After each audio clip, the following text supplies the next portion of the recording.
Name something a burglar would not want to see when he breaks into a house. Rod. Naked grandma. Naked, huh? I don't want to see that either. Stop me if you've been in this situation before.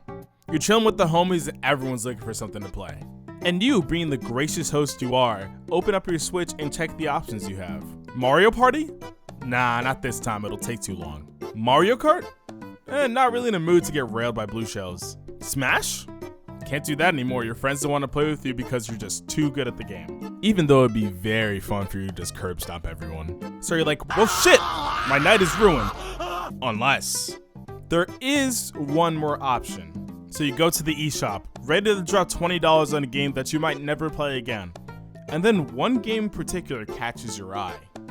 Huh, Boomerang Fu. 6-player party game? And there's a demo? Sign me the fuck up. We're trying this game. So you download the game and the rest is history. Boomerang Fu was a game I found on sale for no shit, $2 on the eShop. And somehow between me and my friends have spent 40 hours on this game. I spent 40 hours for the price of 2 McChickens. Nobody knows about this game, but it somehow is one of the best party game experiences I have ever had on the Switch. Yes, I am not kidding, it's that good.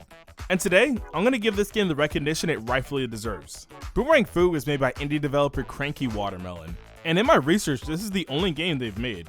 The game was designed and developed by one guy, Paul Capetco. And according to his Twitter, the game was in development for 5 years before it was released in late 2020. Yeah, this game studio is super tiny, which makes this game being as good as it is all the more impressive. Small team or not, the team should definitely commend themselves for all their hard work because they made a banger game. So let's talk about it. So in this game, you and 5 of your friends pick your favorite food and fight in 30 different arenas to assert dominance on one another. Pretty simple, right? And yeah, it really is that simple. The game tells you everything you need to know once you start a match. You've got 3 options: dashing, slashing, and throwing your boomerang. The controls are so simple and intuitive that anyone, even your friends who aren't GigaChat alpha gamers like you, can play the game and have a good time. The game even has an option to turn on a warm-up round, which is a really good tutorial to show how the game works. When the match starts, that's when the real fun begins, because that's when power-ups start showing up. They're what makes this game super unique, and they also make the game super chaotic. This game features 14 power-ups for you to play around with. Now, originally I was going to talk about every power-up this game has to offer, but I'm going to only talk about the broken ones because that's a lot more interesting than talking about the fucking shield power-up. Like, you know what a shield does, guys. Now, the first power-up I want to give attention to is dash through walls. Just like the name entails, you can phase through literally anything. There's certain maps in this game where if you have this power-up, you basically turn into an omnipotent being that can slaughter anyone and everything in your path. Just be careful with it though, because there's certain situations where it can screw you over. Teleport boomerang is one of my favorites. You throw your boomerang and you can teleport to wherever it is at any given time. It's great for avoiding getting killed or pretending you're the 4th Hokage.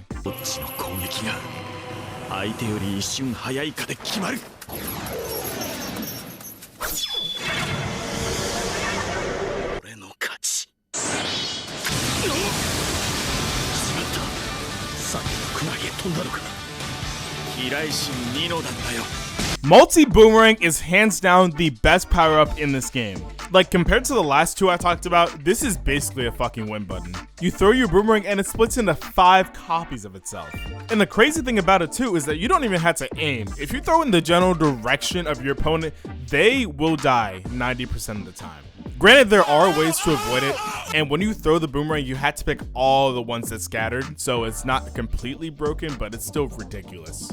It's still one of my favorites though, even though it is insanely broken. And last but not least, the final horseman of the apocalypse, telekinesis. This is the best power-up right behind multi-boomerang, just for the sole fact that you can control your boomerang. Yeah, you heard me right, you can control your boomerang like you're Harry Potter or some shit. It's without a doubt one of the funniest ways to get kills in this game though, because you're just controlling your boomerang and people just run away from you immediately. Why are you running?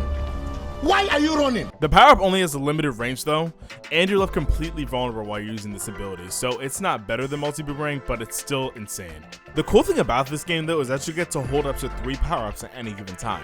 And your abilities stack, so you can make some absolutely deplorable combinations. You want the ability to throw multiple fire explosions?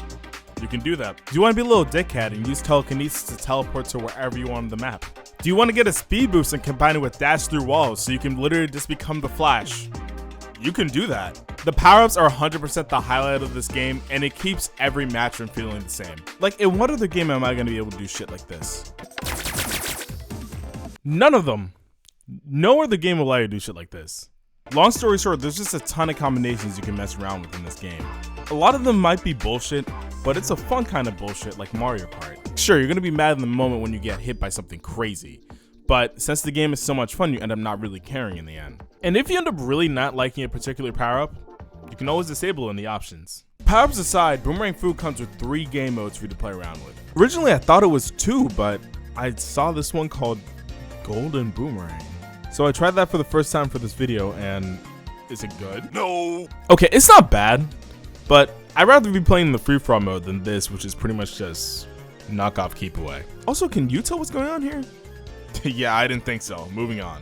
Lack of game modes or not, you're gonna find yourself coming back to the free-for-all mode a lot because that's where this game shines the most. It's so much fun to just quickly hop in a game and kill your friends in the most gruesome way possible, all the while the characters look like they belong in one of those healthy eating PSAs for kids. The chaotic nature of this game makes it so that every match you play is never the same. I've seen the craziest situations happen in this game that can never be recreated. The team mode is fun too, but I'm a lone wolf. I don't need partners. I'm playing on free-for-all. The revive mechanic is cool though, I will say.